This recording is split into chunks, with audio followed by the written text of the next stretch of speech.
नमस्कार और the deep dive में आपका स्वागत है। आज हम एक ट्रेडर के सफ़र को डिकोड करने वाले हैं।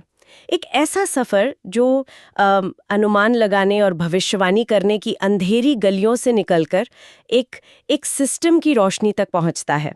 और इस सफ़र का पूरा नक्शा हमें मिलता है वैन के थार की ज़बरदस्त किताब trade your way to financial freedom में। बिल्कुल। और ये समझना बहुत ज़रूरी है कि ये किताब कोई खजाना खोजने का नक्शा नहीं है। ये आपको ये नहीं बताएगी कि अगला मल्टीबैगर स्टॉक कहाँ छुपा है। हाँ, कोई शॉर्टकट नहीं है। कोई शॉर्टकट नहीं, बल्कि ये आपको खुद एक ऐसा नक्शा बनाना सिखाती है जिससे आप बाजार के किसी भी मौसम में अपना रास्ता खोज सकें। ये बेसिकली मानसिकता बदलने की एक गाइड बुक है। तो आज हमारा मिशन यही है, हम इस नक्शे के सबसे ज़रूरी हिस्सों को समझेंगे। हम ये जानने की कोशिश करेंगे कि एक सुपर ट्रेडर की सोच वो आम लोगों से अलग कैसे होती है। पोजीशन साइजिंग का वो कौन सा विज्ञान है जिसे थाप होली ग्रेल कहते हैं, और एक जीतने वाला ट्रेडिंग सिस्टम सिर्फ एंट्री और एग्जिट से कितना ज़्यादा होता है। हम आर मल्टीपल और एक्सपेक्टेंसी जैसे कुछ बहुत ही पावरफुल कॉन्सेप्ट्स पर भी गहराई से बात करेंगे। तो चलिए शुरू करते हैं। चलिए।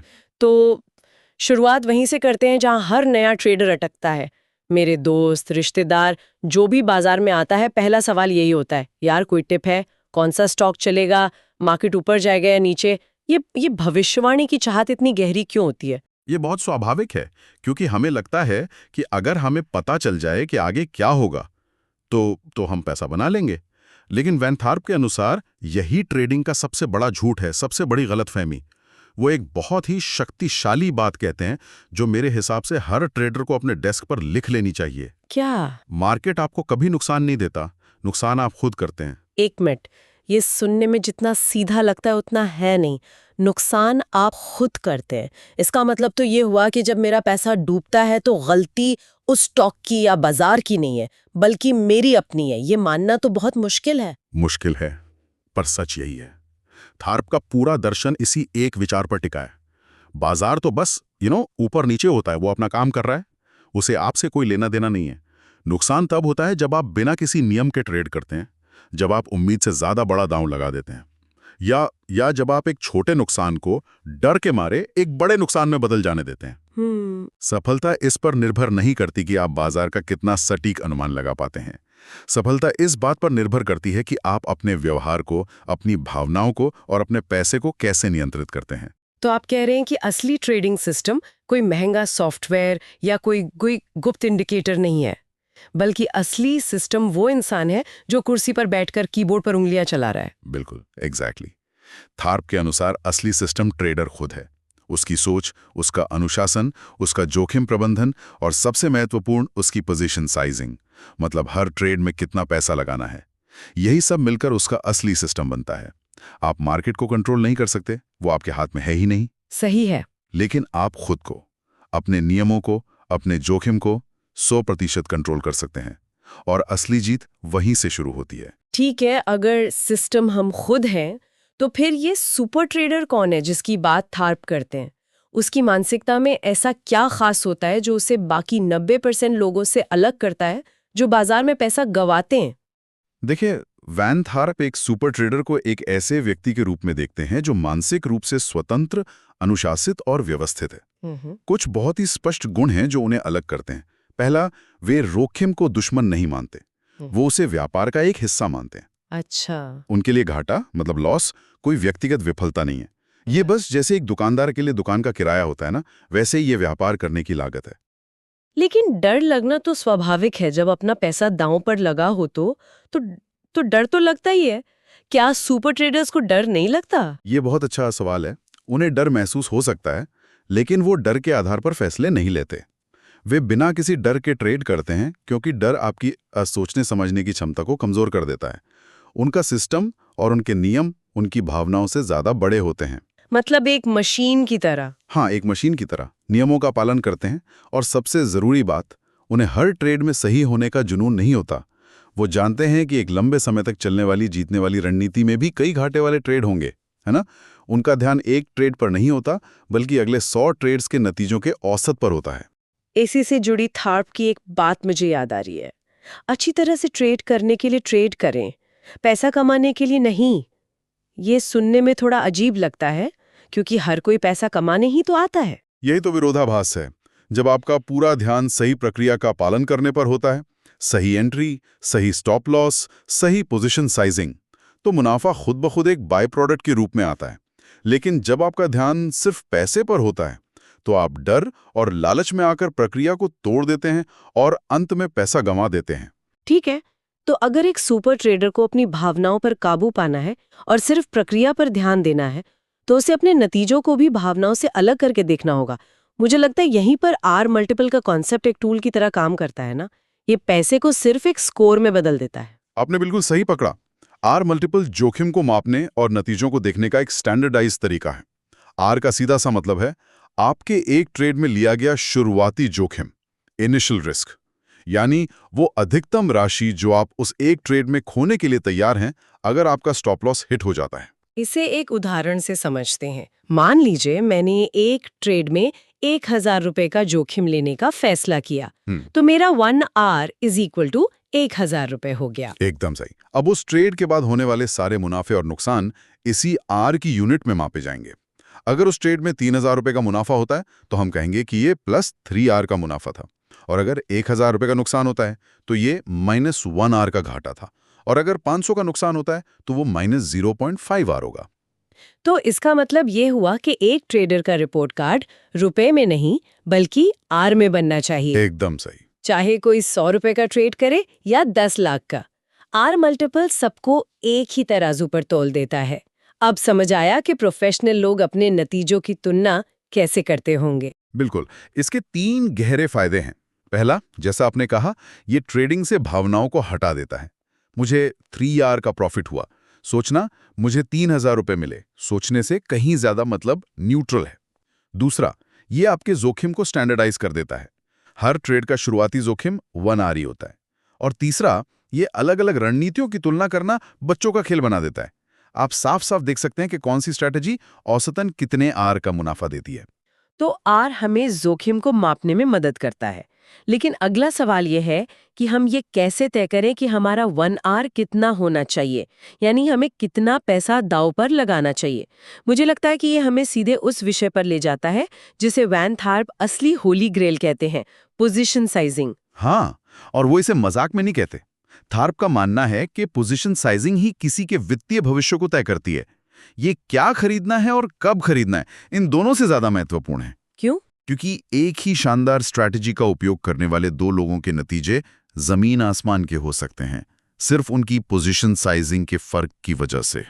इसे किसी ठोस उदाहरण से समझाइए, क्योंकि ये बात बहुत बड़ी लग रही है। जरूर। इसे ऐसे सोचिए, ट्रेडिंग एक तूफानी समंदर में नाव चलाने जैसा है।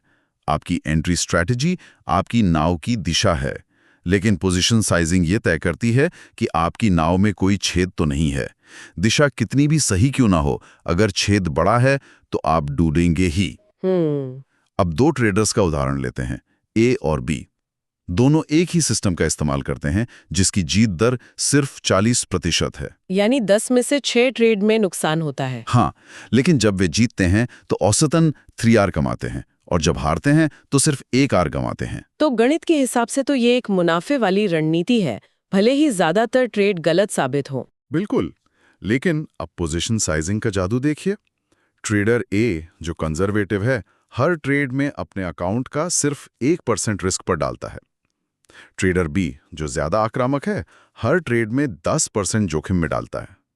अब मान लीजिए लगातार 5 हारने वाले ट्रेड आ गए, जो कि 40% जीत दर वाले सिस्टम में बहुत आम बात है। तो ट्रेडर ए अपने अकाउंट का सिर्फ 5% खोएगा, जो कि ठीक है, लेकिन ट्रेडर बी का तो 50% कैपिटल साफ हो जाएगा। ठीक यही बात है।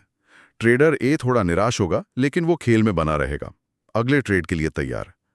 लेकिन ट्रेडर बी, जिसका आधा पैसा डूब चुका है, वो मानसिक रूप से टूट चुका होगा। हो सकता है वो डर के मारे अगला ट्रेड ले ही ना पाए, या शायद गुस्से में आकर और भी बड़ा दांव लगा दे। रणनीति एक ही थी, लेकिन पोजीशन साइजिंग ने एक को जिंदा रखा और दूसरे को लगभग बर्बाद कर दिया। ये बहुत शक्तिशाली उदाहरण है। इसका मतलब है कि एक अच्छी स्ट्रैटेजी भी गलत पोजीशन साइजिंग से बर्बाद हो सकती है। ये बात हमें एक और अहम सवाल पर लाती है। ज्यादातर लोग जब सिस्टम की बात करते हैं तो उनके दिमाग में सिर्फ एक ही चीज आती है, एंट्री, खरीदने का सिग्नल। लेकिन अब तक की हमारी बातचीत से लग रहा है कि ये कहानी का बहुत छोटा हिस्सा है। थार्प कहते हैं कि एंट्री सिर्फ 10% है। ये सुनना थोड़ा चौंकाने वाला है। तो क्या वो सब अपना 90% समय बर्बाद कर रहे हैं जो सबसे अच्छी एंट्री ढूंढ रहे हैं? एक तरह से हाँ, वे उस चीज पर जरूरत से ज्यादा ध्यान दे रहे हैं जो नतीजों पर सबसे कम असर डालती है।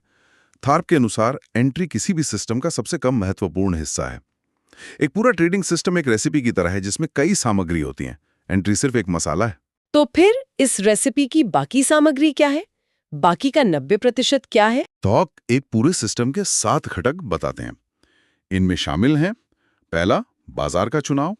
दूसरा, पोजीशन साइजिंग यानी कितना खरीदेंगे। तीसरा, एंट्री। चौथा, स्टॉप लॉस। नुकसान कब काटना है? हाँ। पांचवा, एग्जिट स्ट्रैटेजी मतलब मुनाफा कब लेना है। छठा, रिस्क मॉडल।